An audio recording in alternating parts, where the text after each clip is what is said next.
a lot of people were displaced from their homes because they couldn't afford to stay there. So they moved out of these houses, moved in with family, right? World opened back up. None of us got paid for sitting at home virtual teaching our children.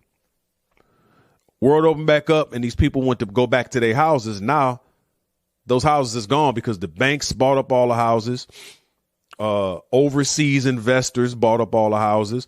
I feel like there should be a rule that you should live in the United States if you're going to buy property here. You got people in China. All these people were just buying up property like crazy.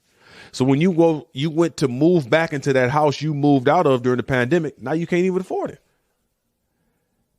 Because that $300,000 house that you moved out of during the pandemic now is $600,000.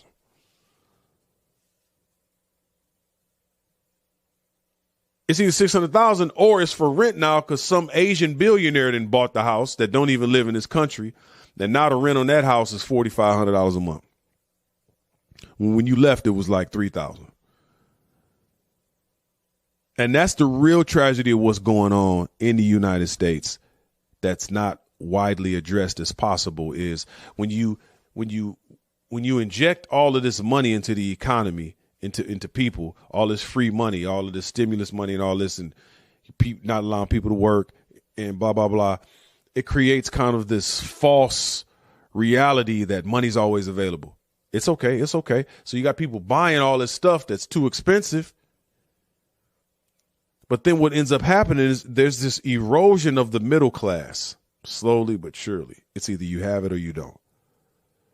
Or in order to get it, you got to work 2 jobs and have a bunch of roommates. And it's really, I can understand why I see the pressure of people out in this world. Driving, establishments. It's a tense pressure because, you know, groceries is $600 for 2 kids 1 week. A Sierra pickup truck is $75,000. The house that should be $200,000 is $600,000. And you got to work and work, and it eats up all your free time. And you don't have money to go on vacations.